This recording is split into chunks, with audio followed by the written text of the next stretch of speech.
Welcome back to MADMAN Review. Before we dive into this video, let's make one thing crystal clear. I'm not here to predict an impending World War III. I'm a madman, not an oracle or a doomsday enthusiast. However, in the very likely event that such a catastrophic conflict is to occur, we shouldn't ignore the importance of being prepared. Imagine a world engulfed in the chaos of warfare, where finding a roll of toilet paper feels like a miracle, let alone locating ammunition. Remember the struggle to secure your preferred caliber a few years back when the number of people getting infected by the coof was at its peak? Well, my friend, multiply that struggle exponentially when the whole world is locked and loaded, engaging in a massive global showdown. It's like trying to find a needle in a haystack, except the haystack is engulfed in flames. And not just you, but everyone else is racing to find that damned elusive needle. Now, here's the crux of the matter. If you're genuinely concerned about potential conflicts, it's wise to consider stockpiling ammunition. You should hoard ammo like a doomsday hoarder, piling boxes upon boxes until your basement resembles an armory. Could provide some peace of mind when the world seems to have gone bonkers. However, if you're wondering which ammo types to prioritize, I've got some expert advice for you. Number 5. 9mm. One of the most commonly stockpiled calibers is the 9mm. There's the 9mm Luger and 9mm NATO. The primary distinction between them lies in the higher pressures and velocities of the NATO variant, which typically reaches around 1,260 feet per second, while the standard 9mm Luger hovers around 1,150 or 1,110 feet per second. This extra 100 to 150 feet per second translates to increased pressure and slightly improved ballistics. It's important to keep in mind that 9mm NATO should only be used in firearms specifically rated for handling high pressures, such as +P loads. Before stockpiling 9mm NATO, ensure that your chosen firearms are suitable for the increased pressures associated with it. The most common 9mm loadings consist of 124 grain and 115 grain full metal jacket bullets, especially for surplus ammunition intended for stockpiling purposes.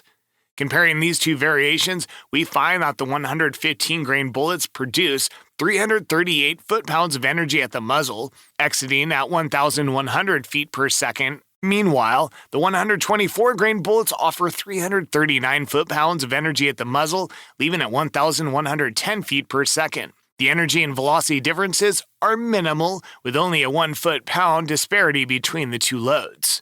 So how do we choose between them? In my case, I opt for the 124 grain 9mm, primarily because it aligns with the NATO loading. Whether you have a 9mm NATO 124 grain rounds or 9mm Luger 124 grain rounds, the similarity in projectile weight allows for interchangeability. This becomes particularly important in scenarios where you may need to ammo from your stockpile during a prolonged crisis. Choosing the more prevalent 124 grain 9mm grants familiarity and facilitates consistent performance with regards to sight alignment and point of impact. Moreover, the cost difference between 115 grain and 124 grain 9mm ammunition is negligible. Since the price is the same, it's wise to opt for the heavier bullet. The added weight provides a slight advantage in penetration, which could prove beneficial when facing barriers or obstacles. In considering the 124 grain 9mm, we can draw a parallel to .45 caliber ammunition. The .45 ACP's effectiveness with 230 grain full metal jacket rounds stems from its size rather than exceptional velocity or other factors. Taking this into account, it makes sense to choose a slightly heavier bullet for 9mm as well. While we're not discussing hollow points or defensive rounds in this context, the heavier 124 grain 9mm bullet offers a better chance of achieving its intended purpose. It's important to note that while I keep a substantial supply of defensive ammunition, these are typically more expensive and intended for specific use within my firearms.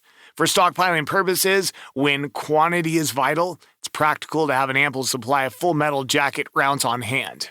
In situations where defensive ammunition may be scarce or unavailable, using heavier rounds like the 124 grain 9mm offers increased effectiveness while staying in line with the NATO mindset and drawing inspiration from the 45 ACP mentality. Number 4, 22 long rifle. Another caliber that should be stockpiled is the 22 long rifle. This widely used cartridge has gained popularity among shooters due to its versatility and affordability.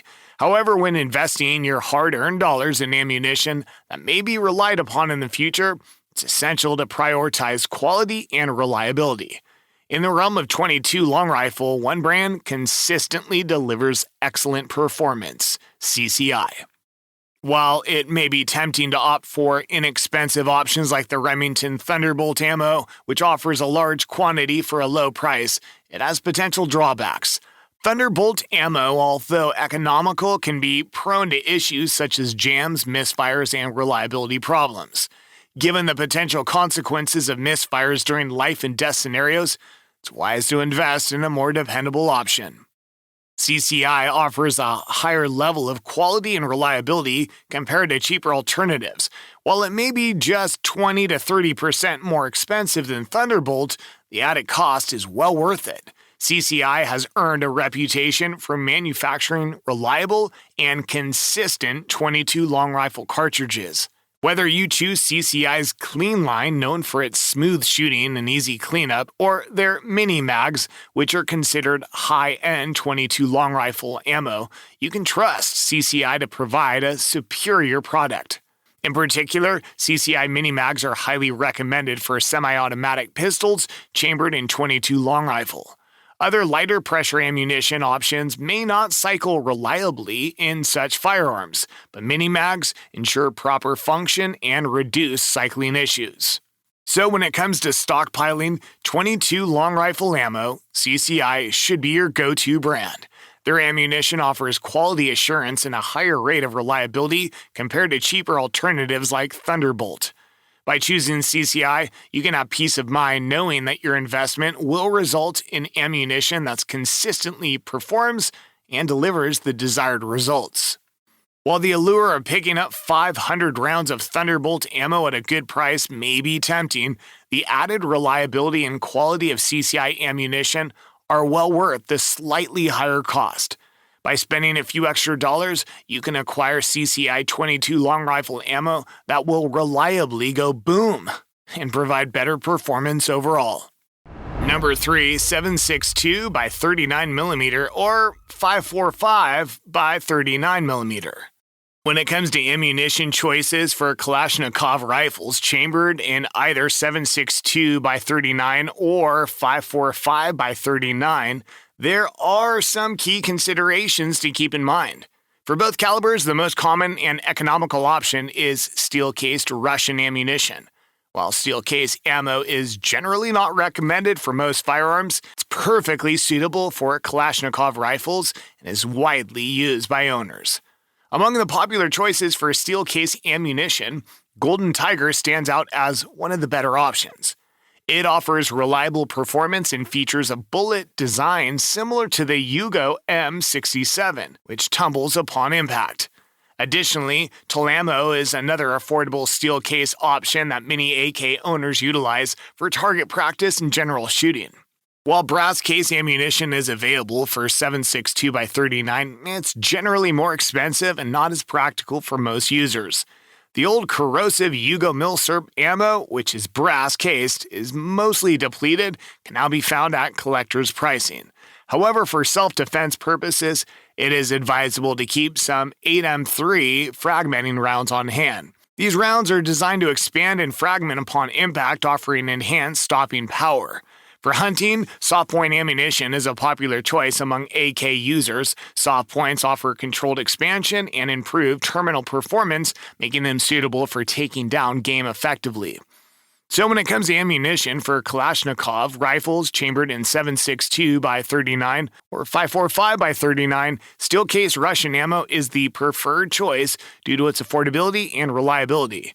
Brands like Golden Tiger, Wolf, Silver Bear, and Tula are commonly used by AK enthusiasts.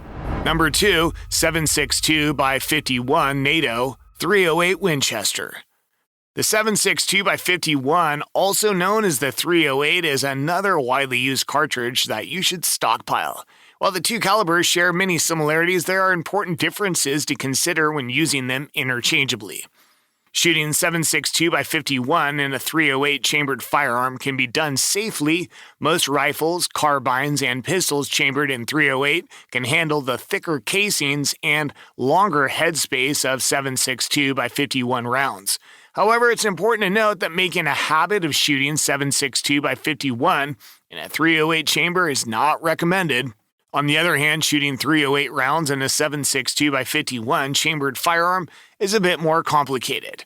7.62 by 51 chambers are designed to handle slightly lower pressure rounds with thicker case walls and a longer headspace.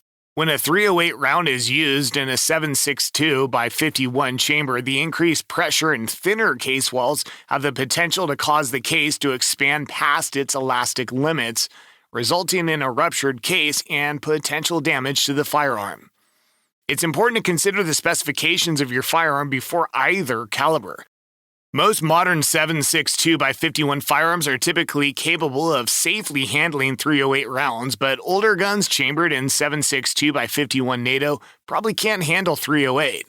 If you're in doubt, you should consult the manufacturer or seek expert advice to determine whether your firearm can safely accommodate both calibers. When it comes to stockpiling ammunition, the choice between 7.62 by 51 and 308 depends on various factors. For many, stockpiling 7.62 by 51 is preferred due to its NATO designation, which means it may be more readily available in long-term scenarios or emergencies. Additionally, the affordability of 7.62 by 51 ammunition compared to 308 is another significant consideration. Currently, 7.62 by 51 is priced around 30 cents per round cheaper than 308, making it a more cost-effective option. From a ballistics perspective, the 7.62 by 51 tends to offer better performance downrange, has a higher ballistic coefficient, and still maintains sufficient energy to effectively take down game and penetrate barriers. This makes it a suitable choice if you're looking to stockpile ammo for any high-powered rifle. Furthermore, full metal jacket rounds commonly found in 7.62 by 51 ammunition offer increased reliability in auto-loading firearms such as AR-10s. They're less prone to cycling issues compared to certain soft point or hollow point loadings, which can occasionally cause hang-ups. So while the 7.62 by 51 and the 308 share similarities, it's important to understand the differences and considerations when using them interchangeably. Shooting 7.62 by 51 in a 308 chambered firearm can generally be done safely, but caution should be exercised. The reverse, using 308 in a 7.62 by 51 chambered firearm, requires careful evaluation of firearm specifications. When it comes to stockpiling, 7.62 by 51 is often favored due to its NATO designation, affordability, and reliable performance. It offers excellent ballistic characteristics and remains a versatile choice for various shooting applications. Ultimately, understanding the specific requirements of your firearm and considering factors such as availability, cost, and reliability will guide your decision between these two calibers. Number 1, 5.56 by 45 NATO. The 5.56 by 45 NATO, commonly known as the 5.56, is the standard chambering for most AR-15s and is heavily stockpiled by anyone who cares to stockpile ammo. Within the 5.56 by 45 NATO, two common loadings are prevalent for stockpiling: the M193 and the M855. The M193 features a 55-grain bullet, while the M855 utilizes a slightly heavier 62-grain bullet. Knowing how these two are different is crucial in making an informed decision about which one to stockpile. The M193 loading with its 55-grain bullet has a ballistic coefficient of .243, indicating its downrange performance. A higher ballistic coefficient translates to better performance at longer distances. The M193 exits the muzzle with 1,306 foot-pounds of energy and a velocity of 3,270 feet per second. It offers high velocity, decent energy, and a respectable ballistic coefficient. On the other hand, the 855, often referred to as green tip, features a 62-grain bullet with a ballistic coefficient of 0.304. This higher coefficient suggests that the heavier bullet performs better downrange. At the muzzle, the M855 generates 1,323 foot-pounds of energy and a velocity of 3,100 feet per second. Although slightly slower, the M855 compensates with its heavier mass. Considering the differences, you should stockpile the M855, and they provide several reasons for this choice. Firstly, the 62-grain bullet of the 855 demonstrates better penetration, making it more suitable for various scenarios involving barriers like car doors or windshields. For long-term storage and uncertain future encounters, having ammunition with better penetration capabilities is essential. Additionally, the twist rate of AR barrels influences bullet stabilization. Most modern ARs employ a 1 in 7 twist rate, which is optimal for heavier bullets such as the 77-grain variants. Since the 1 in 7 twist rate is slightly less optimal for 55-grain bullets, I recommend the compromise of the 62-grain M855. This ensures that regardless of the rifle used, there is a good twist rate to bullet weight ratio, guaranteeing proper stabilization. Also, the M855 boasts a higher ballistic coefficient, allowing for more energy delivery at the extended distances. Considering the price difference between the M193 and the M855 is negligible. With the latter possibly costing only slightly more, the M855 is arguably more practical.